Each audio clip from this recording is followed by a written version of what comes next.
Screen पे एक तस्वीर देख रहे हैं और इस तस्वीर में देख रहे हैं डॉक्टर एस जयशंकर को शी जिनपिंग के साथ, और इसके बाद कई तरह की अटकलें भी समाप्त हो चुकी है। इन सब के बीच में जहां एक तरफ एससीओ मीटिंग में क्या हुआ और शी जिनपिंग से मिलते ही डॉक्टर एस जयशंकर ने कौन सी बात कही, तो वहीं दूसरी तरफ जहां एक तरफ एससीओ हो रहा था, पाकिस्तान को अपने वीजा लिस्ट से बाहर क्यों कर दिया है चाइना ने। जानेंगे जियोपॉलिटिक्स में क्या कुछ चल रहा है। हमेशा की तरह वर्ल्ड मिरर के इस एपिसोड में जानने को मिलेगा बहुत कुछ, इसलिए वीडियो को अंत तक जरूर देखें। आइए जानते हैं इन खबरों को विस्तार से। सच मानिए तो इस वक्त न पूरी दुनिया की नज़र एससीओ में हो रही मीटिंग के ऊपर है, और खास करके किसके ऊपर है?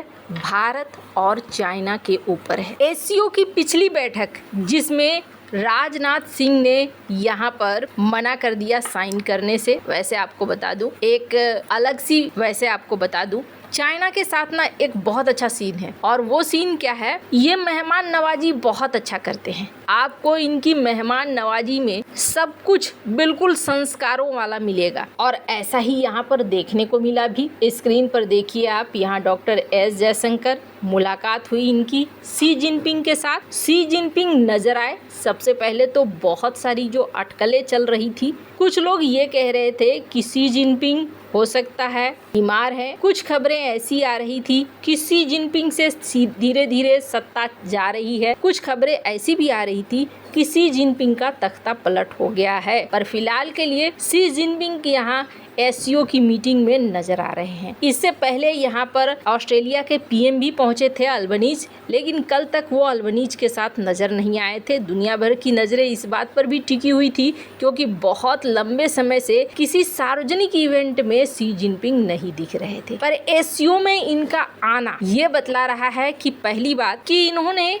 एससीओ को महत्व दिया। दूसरी बड़ी चीज ये भी देखने को मिला कि ये ब्रिक्स में नहीं पहुंचे, जबकि ब्रिक्स के स्थापना से लेकर अभी तक की जो मीटिंग हुई थी, इससे पहले तक कभी भी शी जिनपिंग या फिर चाइना की तरफ से बड़े किसी की अनुपस्थिति रही हो। पर शी जिनपिंग ने ब्रिक्स की मीटिंग छोड़ दी, पर एससीओ में ये मौजूद हुए, सारे अटकलों को विराम देते हुए। हालांकि इससे पहले कुछ एक्सपर्ट ये भी कह रहे थे कि शी जिनपिंग हो सकता है पूरी तरीके से सत्ता से बाहर ना आए, लेकिन अपने बहुत सारे उत्तरदायित्वों को अपने खास लोगों को ऐसा लगता है कि बांट रहे हैं। अब क्या है, चाइना से कुछ भी एकदम सीधे निकलकर बाहर आना आसान नहीं है। जो अभी दिख रहा है उसमें यही दिख रहा है कि शी जिनपिंग स्वस्थ भी है और यहाँ पर इन्होंने मीटिंग में हिस्सा भी लिया। डॉक्टर एस जयशंकर ने इससे पहले वांग यी से मुलाकात करी थी, और वांग यी जो कि वहाँ के अभी समझ लीजिए कि वही उनके ही हाथ में विदेश मंत्रालय है, वो और डॉक्टर एस जयशंकर के बीच में बायलैटरल मीटिंग हुई, जिसमें डॉक्टर एस जयशंकर ने भी अपनी बात रखी और उन्होंने कहा कि पिछले 9 महीनों से हम लोगों के रिश्तों में सुधार आया है। और यहाँ पर चाइना की तरफ से एक बढ़िया बात ये कही गई कि हम चाहते हैं कि एक बार फिर से विश्वास वाला माहौल हो, एक दूसरे के साथ सहयोग वाला माहौल हो। ये तो एक बहुत बड़ा सच है कि एशिया में अगर भारत और चाइना मिल जाएं तो फिर पश्चिमी देशों का दबदबा खत्म हो जाएगा और मनमानापन भी यहाँ के जियोपॉलिटिक्स में उनका खत्म हो जाएगा। लेकिन सवाल ये उठता है कि चाइना क्या भरोसे के लायक है? फिलहाल के लिए डॉक्टर एस जयशंकर जब यहाँ मिले, इन्होंने राष्ट्रपति की तरफ से और पीएम मोदी की तरफ से शुभकामनाएं और जो संदेश वगैरह होते हैं, नॉर्मल जो फॉर्मेलिटीज होती हैं, वो इन्होंने यहाँ पर अदा की, और उसके बाद यहाँ पर बैठक हुई। हालांकि बैठक में कहा जा रहा है डॉक्टर एस जयशंकर ने एक चीज साफ कर दिया कि भारत आतंकवाद के मुद्दे पर 0 टॉलरेंस की नीति अपनाएगा, यानी कि हम जो अपना काम कर रहे हैं वो काम हम करते रहेंगे। स्क्रीन पर एक वीडियो है, मैं चाहती हूँ कि इस वीडियो को सुने आप।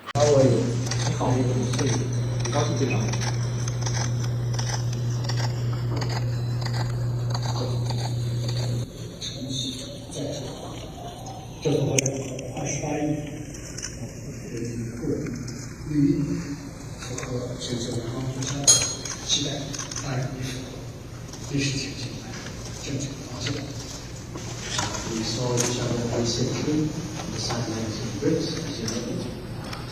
And our contribution to both platforms was notable shaping the eventual outcomes. But it was a reminder to us of the importance of our two countries in international politics. Let's go.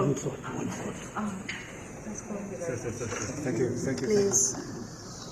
हालांकि doctor S Jaishankar ने एक और चीज़ साफ करी कि आपसी सहयोग के लिए व्यापार होते रहना चाहिए। अब जाहिर तौर पर भारत क्या चाह रहा है? भारत चाह रहा है रेयर अर्थ मटेरियल वाला जो रोक तुमने लगा रखा है वो हटाओ। हालांकि बदले में चाइना भी मांगेगा और चाइना कहेगा कि तुमने भी तो चाइनीज़ कंपनियों की एंट्री रोक रखी है, चाइनीज ऐप्स को ब्लॉक कर रखा है। तो यहाँ पर दोनों के तरफ से खेल चल रहा है। अगर ग्लोबल टाइम्स को देखेंगे तो ये भी अच्छी अच्छी बातें लिख रहे हैं, इनकी मीडिया भी अच्छी अच्छी बातें लिख रहे हैं।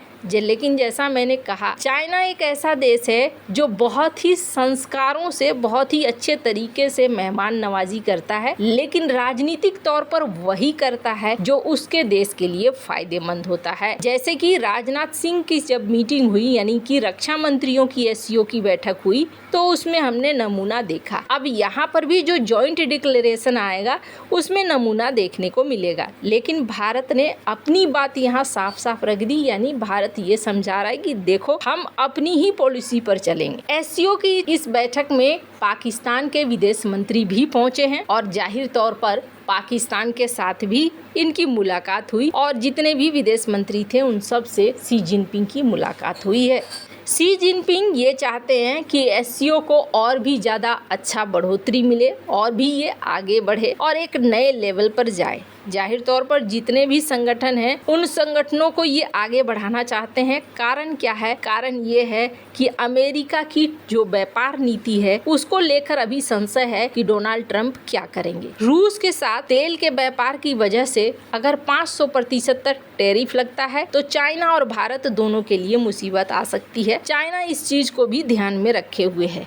पर इन सब के बीच में एक और चौंकाने वाली चीज हुई है और वो चौंकाने वाली चीज कुछ सवाल पैदा करती है। चाइना ने अपनी वीजा नीति में बदलाव किया है। पहले तो चाइना अपने देश के अंदर ज्यादातर बाहरी लोगों को जल्दी आने नहीं देता था, लेकिन फिर इन्होंने समझा कि नहीं, पर्यटन भी एक तरीके का व्यापार है और इस व्यापार में अच्छा खासा मुनाफा है, तो उन्होंने अपनी वीजा नीतियों में थोड़ा बदलाव किया और बदलाव करते हुए अब इन्होंने थोड़ी छूट देनी शुरू कर दी है। अब चीन ने एक बार फिर से अपने वीजा नीति में कुछ और उदारता दिखाई और उदारता दिखाते हुए इन्होंने 74 देशों के नागरिकों के लिए 30 दिनों तक वीजा फ्री कर दिया। यानी कि 74 देश में कौन कौन से हैं इस लिस्ट में अगर आप देखें तो इस लिस्ट में यूरोप, लैटिन अमेरिका, एशिया और ओशनिया के कई देश हैं। France, Germany, Italy, Netherlands, Spain, Malaysia, Uzbekistan और मिडिल ईस्ट के कुछ देश। लेकिन यहाँ पर आपको देखने को मिलेगा पाकिस्तान इस लिस्ट में नहीं है। अब ये सवाल होने लगा है कि चाइना और पाकिस्तान तो आयरन ब्रदर थे, अब आयरन ब्रदर के बीच में ऐसा क्या हो गया? खुद चाइना ने $60 बिलियन से ऊपर लगा दिया है सीपेक में, और इन सब के बीच में अगर पाकिस्तान को ये एंट्री नहीं दे रहे हैं तो कारण क्या है? हालांकि बहुत सारे सवाल हो रहे हैं। माना जा रहा है कि सबसे पहले तो पाकिस्तान को लेकर अब संशय पैदा होना शुरू हो गया है चाइना के अंदर में। जिस तरीके से पाकिस्तान अमेरिका की तरफ अपने झुकाव को दिखा रहा है वो भी एक बड़ा कारण है। और दूसरी बड़ी चीज कही जा रही है कि अब चाइना को सुरक्षा चिंताएं और इसके अलावे कई तरह के जोखिम दिख रहे हैं, जिसकी वजह से पाकिस्तान को एंट्री नहीं मिली है। वैसे तो एंट्री नेपाल को भी नहीं मिली है, बांग्लादेश को भी नहीं मिली है, भारत तो नहीं ही है, लेकिन पाकिस्तान से उम्मीद की जा रही थी। इसलिए कई सारे मीडिया हाउस आप देखेंगे